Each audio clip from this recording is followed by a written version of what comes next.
آپ نے ارشاد فرمایا اپنی بیویوں کے لیے زیب و زینت اختیار کرو، میں قربان جاؤں۔ میں تو آپ کو نبی کا دین بتا رہا ہوں، آپ کا تو دین بڑا اوکھا کام، بیوی واسطے چنگے کپڑے پاؤنا اوکھا کام۔ میرے نبی نے کہا اپنی بیویوں کے لیے زیب و زینت اختیار کرو۔ سبحان اللہ۔ عورتوں سے کہا واہ واہ، قربان جاؤں، اشارتاً ہمیں مردوں کو صراحتاً، عورتوں کو اشارتاً اپنی بیویوں کے لیے زیب و زینت اختیار کرو۔ بنو اسرائیل میں زنا اس لیے پھیلا کہ مردوں نے بیویوں کے لیے زیب و زینت چھوڑ دی تو وہ غیر مردوں کی طرف مائل ہو گئیں، اور پھر عورتوں کو فرمایا کہ خامدوں کے لیے تیار ہو۔ کیسے؟ آپ نے فرمایا جنت کی حور اپنے خامد کے لیے ایسے تیار ہوگی جیسے ام سلمہ میرے لیے تیار ہوتی ہیں۔ سبحان اللہ، سبحان اللہ۔ اپنے خامدوں کے لیے تیار ہو، ورنہ وہ اور عورتوں کی طرف مائل ہو جائیں گے۔ یہ اس میں خفیہ پیغام ہے۔ میرے نبی حیا والے ہیں، پاکیزہ زبان، پاکیزہ ذات۔ جب حضرت فاطمہ رضی اللہ تعالیٰ عنہ کی شادی ہوئی اور نکاح ہو گیا اور رخصتی 1 ماہ بعد، 2 ماہ بعد، 6 ماہ بعد، 1 سال بعد یا فوراً، یہ ساری روایات ہیں، لیکن زیادہ صحیح ہے کہ کچھ عرصے بعد رخصتی تھی، فوراً نہیں تھی۔ تو جب حضرت علی نے آ کے رخصتی کا مطالبہ کیا حضرت ام ایمن کے ذریعے سے، تو آپ نے حضرت حفصہ اور حضرت ام سلمہ اور حضرت عائشہ ان تینوں سے فرمایا کہ تم جانتی ہو نا میری بیٹی فاطمہ مجھے کتنی محبوب ہے، میری بیٹی کو دلہن بناؤ۔ اللہ اکبر، میری بیٹی کو تیار کرو۔ یہ میں دین بیان کر رہا ہوں، بے پردگی نہیں، بے حیائی نہیں، زیب و زینت میرے دین کا حصہ ہے، میرے نبی کی شریعت ہے۔ میرا نبی خوبصورت دین لے کر آیا ہے، ایک خوبصورت زندگی لے کر آئے ہیں۔ آپ نے کہا جابر شادی کی؟ کہا جی کی۔ کہا کماری سے کہ بیوہ سے؟ کہا جی بیوہ سے کی۔ کہا اللہ بکرن فتلاعبک وتلاعبها، ارے تو نے کماری سے کیوں نہ کی؟ وہ تجھ سے کھیلتی تو اس سے کھیلتا۔ کبھی آپ نے میلا کپڑا نہیں پہنا، پرانا کپڑا پہنا، پیوند لگا کپڑا پہنا، میلا کپڑا زندگی بھر نہیں پہنا، زندگی بھر۔ اور آپ کے بدن مبارک سے، آپ کے پسینے سے ایسے خوشبو آتی جیسے مشک سے خوشبو آتی، دنیا کے سب سے مہنگی خوشبو۔ آپ حضرت ام سلیم کے گھر میں آرام فرما رہے تھے دوپہر کے وقت، تو آپ یوں کر کے سوئے ہوئے تھے، یوں یہ کوہنی آگے نکلی ہوئی تھی۔ آنکھ کھلی تو دیکھا ام سلیم نے یہاں بوتل رکھی ہوئی، یہاں۔ تو آپ نے کہا کیا کر رہی ہو؟ تو وہ کیا تھا، چونکہ گرمی، پنکھے تو ہے نہیں، پسینہ یہاں سے نیچے گر رہا تھا۔ ام سلیم نے نیچے بوتل رکھی ہوئی تھی اور وہ سارا پسینہ اس کے اندر جمع کر رہی تھی۔ کہا ام سلیم کیا کر رہی ہو؟ کہا یا رسول اللہ یہ آپ کا پسینہ اکٹھا کر رہی ہوں، یہ مشک سے زیادہ خوشبودار ہوتا ہے۔ شادی کے بعد ماں باپ کا حق پیچھے، بہن بھائیوں کا حق پیچھے، حتیٰ کہ اولاد کا حق بھی پیچھے ہے، اور خامند کا حق پہلے ہے۔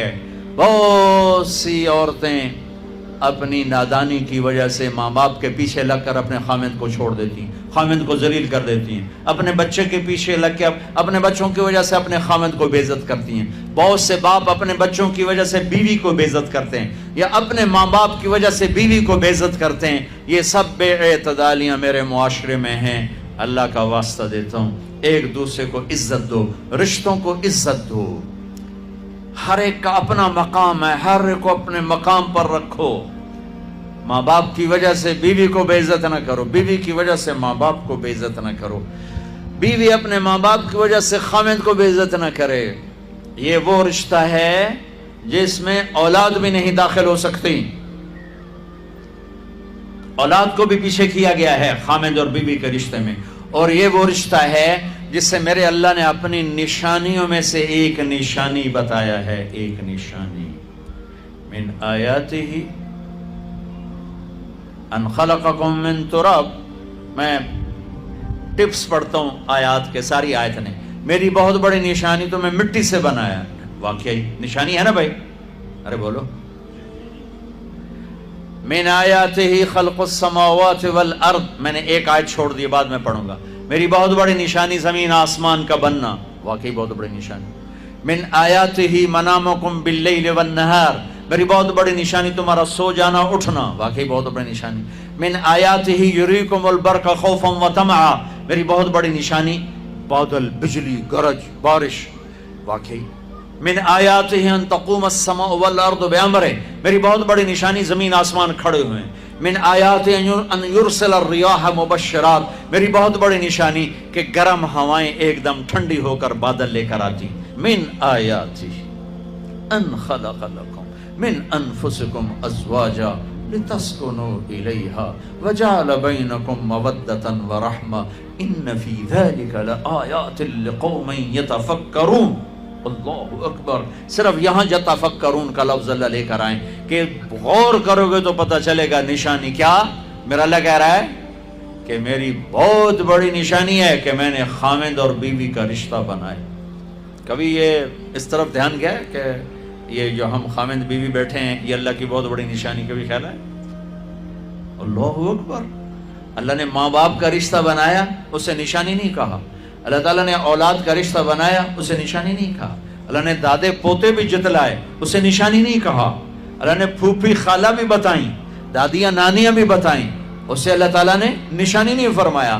نشانی کسے فرمایا؟ خامند اور بیوی، یہ میں نے رشتہ بنایا، یہ میری کتنی بڑی نشانی ہے۔ اس ایک رشتے کو باقی رکھنے کے لیے سینکڑوں آیات ہیں، سینکڑوں آیات، اور طلاق سے نفرت کا اظہار۔ میرے نبی نے کہا علی طلاق سے بچنا، جب طلاق دی جاتی اللہ کا عرش کانپ اٹھتا ہے۔ ناجائز طلاق، بے جا، ضرورت کی وجہ سے طلاق لی بھی جا سکتی ہے، دی بھی جا سکتی۔ یہ میں ایک اضافہ کروں گا، بہت سی بچیاں نہیں گزارا ہو رہا، خامد بدتمیز ہے یا سسرال ظالم ہے، وہ کہتی ہیں ماں سے میرا گزارا نہیں ہو رہا، میری جان چھڑا دو۔ نہیں بیٹی، گزارا کرنا ہوگا، صبر کرنا ہوگا، گزارا کرنا ہوگا، یہیں رہنا ہوگا۔ یہ ماں باپ کا ظلم ہے، یہ ماں باپ کا اپنی اولاد پر ظلم ہے۔ گھروں کی آبادی اللہ کی قسم، مالدار ہو یا غریب ہو، صرف اچھے اخلاق سے ہوتی ہے، اور گھروں کی بربادی مالدار ہو یا غریب ہو برے اخلاق سے ہوتی ہے، برے اخلاق سے ہوتی ہے۔ دو واقعے اوپر نیچے ہوئے۔ ایک خاتون ملی، مجھے تعارف کرائے گا کہ ایک خاتون آ رہی ہیں، ان کے خامند کھربوں پتی ہیں، کھربوں پتی، ٹھیک ہے جی آؤ۔ اس خاتون نے آتے ہی رونا شروع کر دیا، مولانا لوگ مجھے خوش قسمت سمجھتے ہیں کہ میں بہت بڑے مالدار کی بیگم ہوں، میرا دل زخمی ہے، میرے خامند کا سلوک اچھا نہیں، میں دولت کو آگ لگاؤں، یہ ہیرے کے سیٹ کو میں کیا کروں جب اس کا سلوک ہی میرے ساتھ اچھا نہیں۔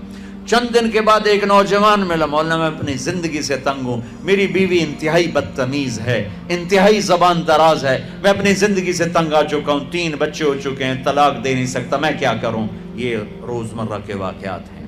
تو ضرورت کے لیے طلاق دی جا سکتی ہے، لی جا سکتی ہے، نہ عیب ہے، نہ تانا ہے، نہ ذلت ہے، نہ کوئی داغ ہے کہ کہیں بچیاں ذبح ہو رہی ہیں، کہیں بچے ذبح ہو رہے ہیں۔